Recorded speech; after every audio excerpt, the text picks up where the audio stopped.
Welcome to the Rural Revival Podcast. I'm your host, Dana Larson. Today we're with Amanda Lebeck, chairman of the Walnut Community Center in Walnut, Iowa. Amanda shares how she and members of her community moved quickly to save their recently vacated school building and give it a new purpose and use, which now includes a fitness center, conference rooms, community kitchen, event spaces, 2 gyms, and even a bar. She talks about their foundation's unique partnership with the city that makes this all work, as well as some of their projects and fundraisers. If you have a vacant school building or something similar in your town, I know this podcast is going to spark some ideas for you. Amanda recently shared a full video tour of the facility with our Cultivate community, and it was amazing. If you are not part of our Cultivate group yet, now is your chance to join us. Cultivate is made up of small town entrepreneurs and leaders from around the country who are putting revival into action.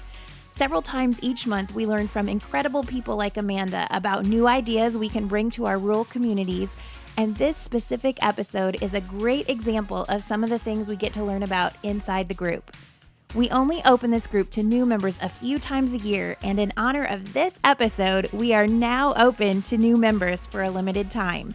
Go to ruralrevival.co/cultivate or find the link in the show notes for all the details.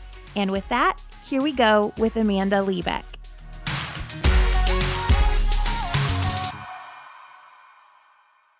All right. Well, we're here today with Amanda Lebeck from the Walnut Community Center in Walnut, Iowa. Amanda, thanks for being on the podcast. So glad to be here.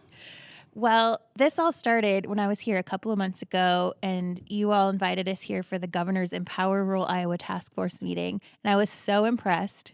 And everyone there that day was so impressed that I knew I had to have you all on the podcast because this is going to be kind of eye-opening for a lot of towns, I think. But let's start out. Tell us about you. Is Walnut your hometown? Yes, I grew up in Walnut. I graduated one of the last graduating classes from Walnut in 2008. And then I got a degree in photography and business, and I actually moved home because I missed it so much. So I live here and I work at the local bank now. Awesome. Did you always know you wanted to stay and live here or try to stay and live here? Yes and no. Like you want to get out and see the world, but then you get out there and you're like, oh, let's go home. Yeah, there's no place like home, right? Yeah. Well, when did you start working with the Walnut Community Center? Have you been part of this since the beginning? Almost.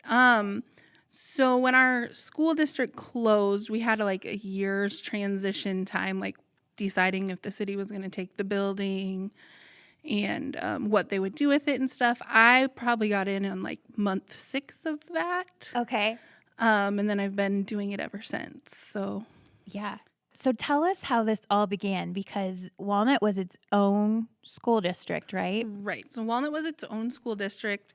Our last graduating class was in 2014, but we started the whole grade sharing process back in 2005, give or take.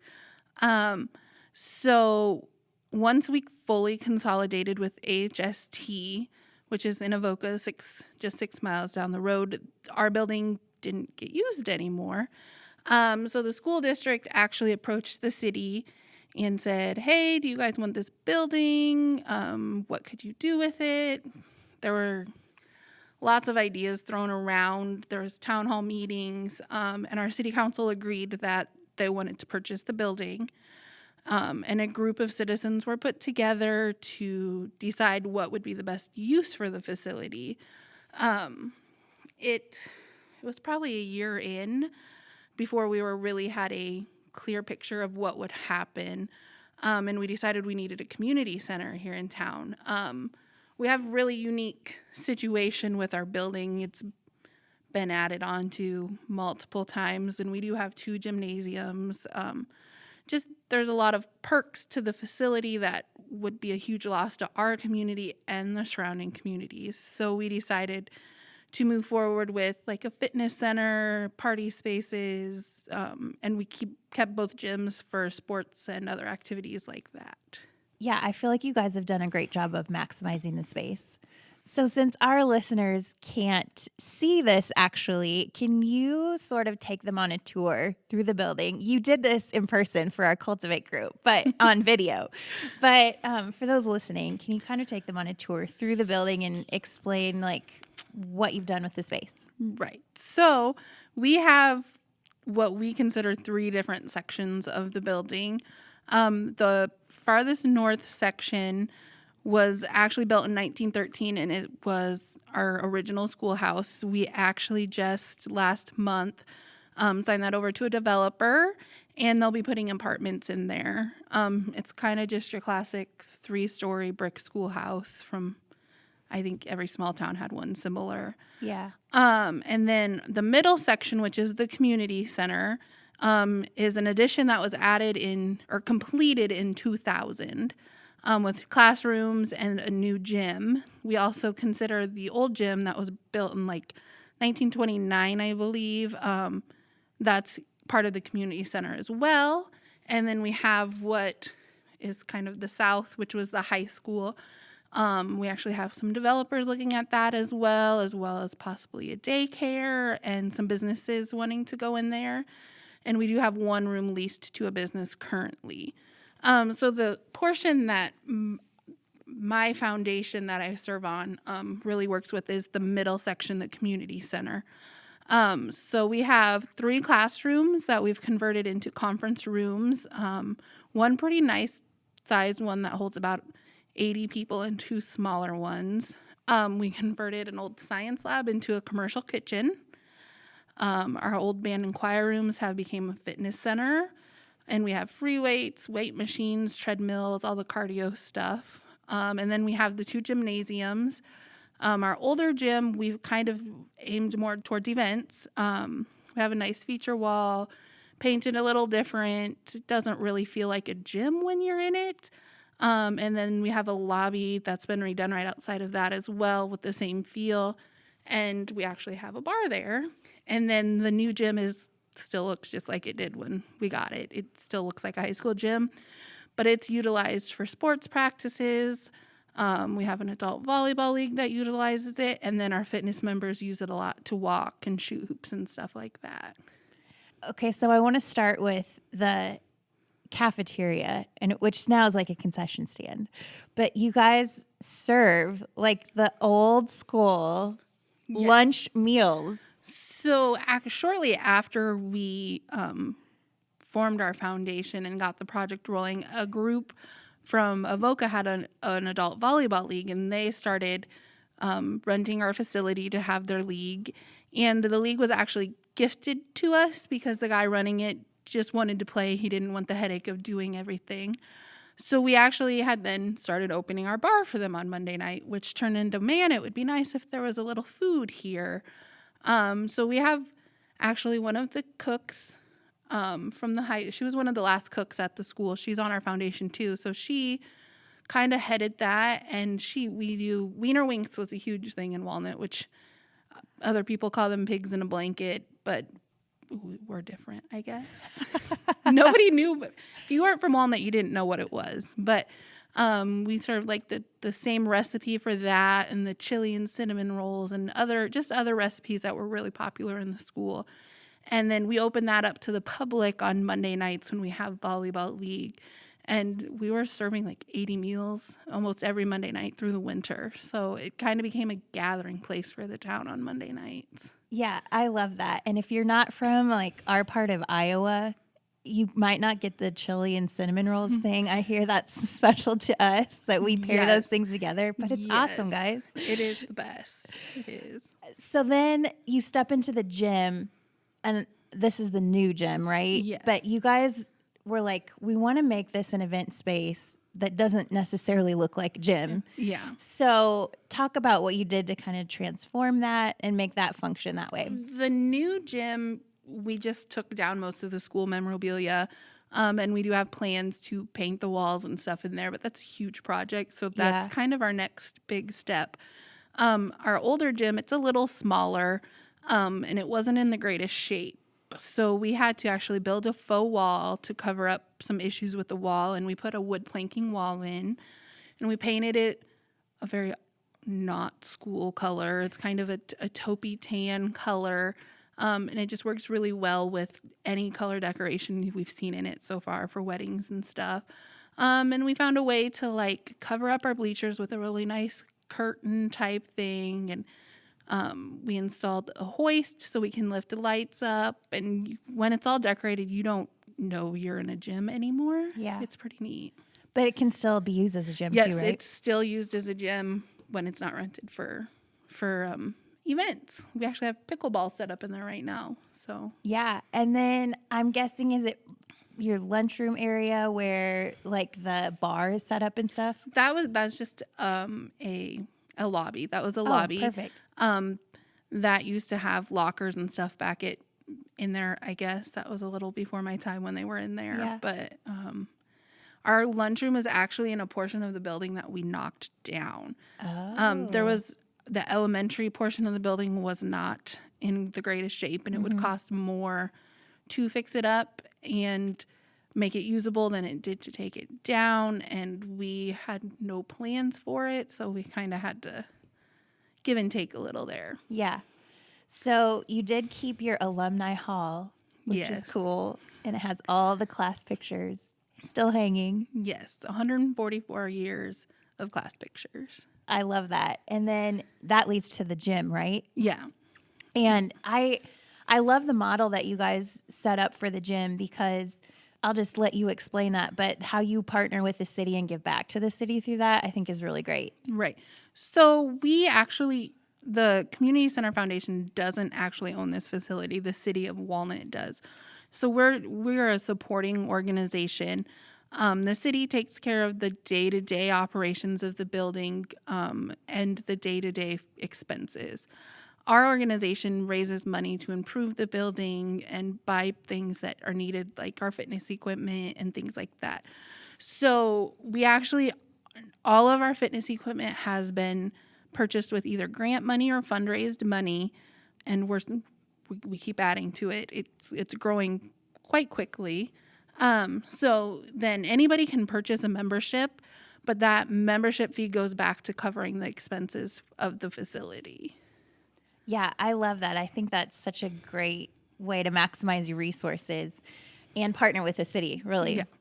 So you did take some of the classrooms and you turned them into conference rooms.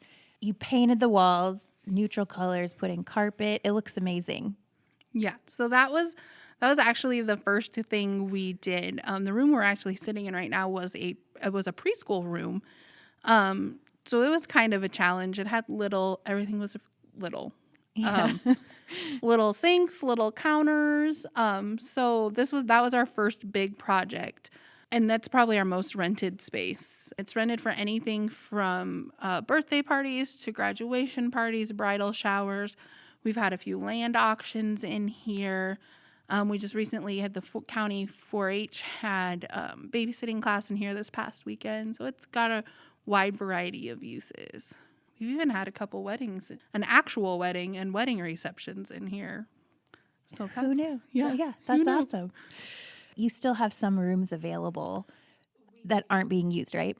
We do. The south end of the building, which was considered the high school, is pretty much empty at this point. It does house our local food pantry, and we have a business called Family Inc. that rents a room there. But the entire upper floor is still empty. We recently found out we have a developer interested in it, and there is a group forming that is going to pursue a daycare, a nonprofit daycare in there. So we went from having all the space in the world to not a lot in just a few weeks. But that's great because that was our plan from day one. So the daycare is in very early stages, and so is the developer that's looking at it. So it'll be very interesting to see where that goes in the next couple of months. Absolutely. And I love the old part of the building. I mean, those rooms, when we toured, I'm like, these would be the most incredible lofts. So to hear that a developer is going to take that on is incredible. Very exciting. We actually knew about that then, but it wasn't public knowledge. So it's really exciting. Yeah. Well, I just am so impressed how you took what could have just been an empty building sitting here not being taken care of, and you decided to turn it into something that serves your community in so many different ways. Yes, that's definitely. One of my concerns was the building would just sit here and become an eyesore. Right. And it's, we're right on the main street of our town. We are kind of a little tourist town, known for our antiques, and we get lots and lots of visitors a year. And that was a big concern, that we would just have a dilapidated building sitting on Main Street being an eyesore. So I think going into the city taking the building from the school district, it was, you guys come up with something or it's going to be an empty lot sooner or later. So I'm really glad that the group of people that formed to form the foundation came together. And we're really lucky because we have such a wide variety of talented people on our foundation that have been able to make this happen. I think 90% of the projects done in the facility we have done ourselves. I think we've hired one contractor, maybe two, the whole time, so that's great. We do put lots and lots of man hours into this, but it's kind of become our baby. Yeah. So one thing I was impressed with was, I was like, did you guys paint all these walls by yourself? That's a lot of painting. it is so much painting. They learned very early on Amanda is not the best painter, so I usually get assigned other jobs when we paint, which is just fine. But yeah, I wouldn't want to know the amount of gallons of paint we've put on these walls in the last 4 years. Yeah. Well, I love how you chose a neutral color, and it doesn't look like a school, when you walk in. No, it definitely, the red and black color scheme from the school is almost completely gone from the building, and you really don't feel like you're in a school anywhere. I don't think anyhow. So yeah. Well, I'm sure the school having to close was really hard for your community, but now you've made this into something really incredible. So how has the community responded? The community response has gotten better recently. At first, it was kind of like half of the people were really supportive and half of them are like, this is a waste of our tax money. This is not going to succeed. And the farther we get into the project, the more the community supports and backs the project. But I feel like that it's going to be anywhere you try to do something out of the box and different. And, we had no idea where we were going when we started this project. We had nowhere else to look and say, hey, how did you do that? So it's definitely been a learning experience. But the farther we go and the more we do, the more support from Walnut we're getting, but as well as the other towns in our school district are now starting to utilize the facility. And then we also have support from as far as Omaha and Des Moines, with our location being right on the interstate between the two metropolitan areas. We've gotten some business meetings and things like that scheduled here as well. So exciting. Is it beyond what you guys ever expected? We kind of had a oh my gosh, this really is happening moment. Just a couple weeks ago, we had 4 graduation parties and a wedding reception in 3 days. And that was something we always dreamed of. Someday it's going to be so busy that we're not going to have enough tables and chairs. And we went to set up for the wedding reception and we're like, oh no, guys, we don't have enough tables and chairs. So, it's pretty awesome to see it coming to what we dreamed it could be someday. Yeah. We definitely have a long road to go still. We have a lot of big projects we want to do, but... So for someone wanting to set up a community foundation in their town, tell us about the process and how you guys work as a foundation. How many people is it? How often do you meet? What roles do you play? That kind of stuff. So we actually formed our group and then decided we needed to become a nonprofit. So we had a group of people that had been meeting for probably close to a year before we decided, we need to be legit. We need to be able to apply for grants and stuff. So we actually just decided to go with a semi-local lawyer, and they helped us draw up the paperwork to file with the state. And then we just kind of went from there. We have 9 members of our foundation, 5 of those being board members. We have a president, a vice president, a secretary, and a treasurer, and then the rest are just voting members. So we have monthly meetings, and sometimes we do have special meetings if something comes up, or sometimes our agendas are 3 and 4 pages long, and we're just like, okay, we're done for tonight. The role of the foundation is to be a supporting entity to the city of Walnut. Since the city owns the facility, any major changes or crazy ideas, we've had a few of those, have to go through the city and be approved by the council before we can do them. Like I said earlier, the city handles the day-to-day expenses, and we handle more of the updating the facility, purchasing things that are needed. We do also kick in, though, like we had our very expensive hot water repair. We do try to help with those things when they pop up, just because it is pretty expensive to run the facility. But so the foundation does a lot of fundraising as well as grant writing. One of our bigger fundraisers is our Monday Night Volleyball League. We do hold a liquor license, and we do the bar for wedding receptions, some other parties we've had as well. We have an alumni dance every summer. That's a big draw, and we have a local band play. We're actually took over running the antique show here in Walnut, so that's a huge fundraiser for us, and we have lots and lots of ideas to spend that money on when we get it, so that'll be good. Oh, and every December we hold a breakfast with Santa, which is kind of like our giving back event to the community for all their support throughout the year. And we have pancakes, and we have Santa and Mrs. Claus come visit, and we have activities for the kids. We've actually hold a fair amount of auctions in our facility as well, so we run concession stands for those.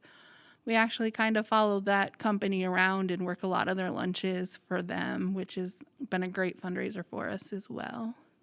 So all of you who are on the board and part of the foundation leadership team, if you will, you're all volunteers, right? Right. Everybody on the board is completely volunteer basis. Some people on the board have turned it into full-time jobs. I think, all of us work, but this is basically a second full-time job for most of us. We are really, really lucky that the city hired a janitor for the facility. That was a huge relief to all of us. And then the city maintenance guys do maintain the building, so that helps with that a lot. Yeah. Well, I know that it's a sacrifice, but it's also so important for your community that you do it. So why is it important to you to give back to your community like this?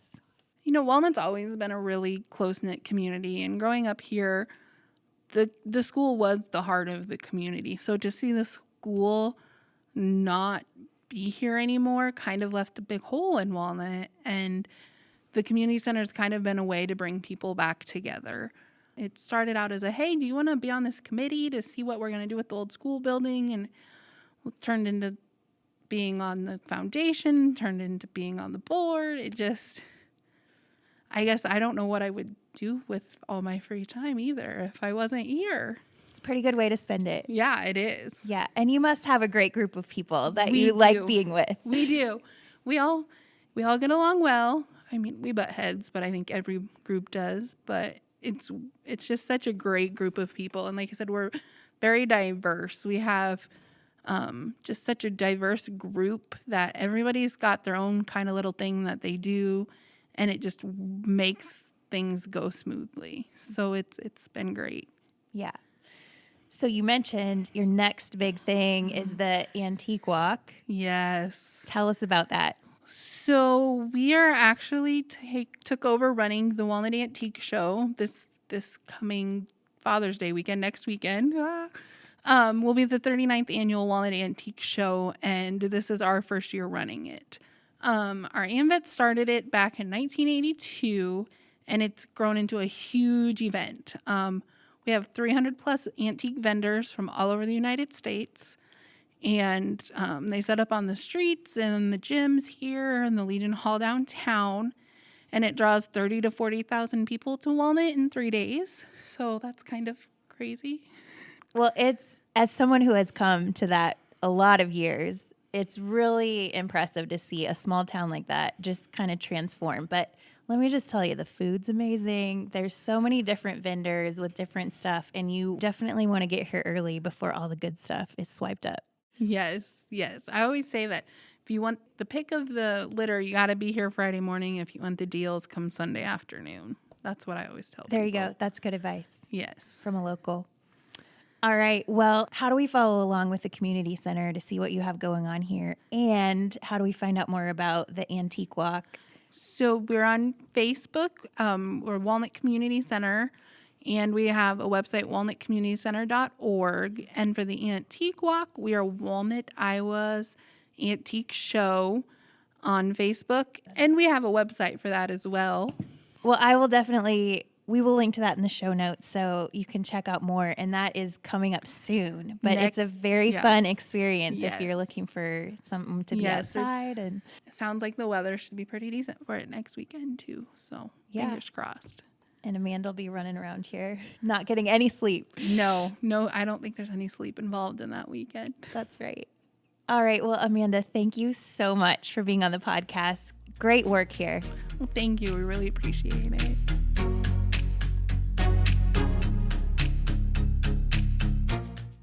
Well, I can't say enough good things about Amanda and the members of this foundation and what they've done with the Walnut Community Center.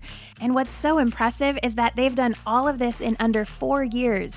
Incredible work, guys. We can't wait to see what you do next. If you loved the info in this episode and want access to information like this several times a month, this is your chance to join our Cultivate community. Inside the group, you will find lots of great interviews like this one and have the ability to ask questions to our speakers. Plus, you'll get valuable tools and strategies, inside access to successful rural entrepreneurs and leaders who are making a difference, and access to all of our previously recorded sessions. This is a fun, supportive community where we love cheering each other on as we bring revival to our small towns. Join us at ruralrevival.co/cultivate or find the link in the show notes for all the details. Huge thanks to Amanda for being on the podcast, and thanks to you for tuning in. Have a great day, everybody.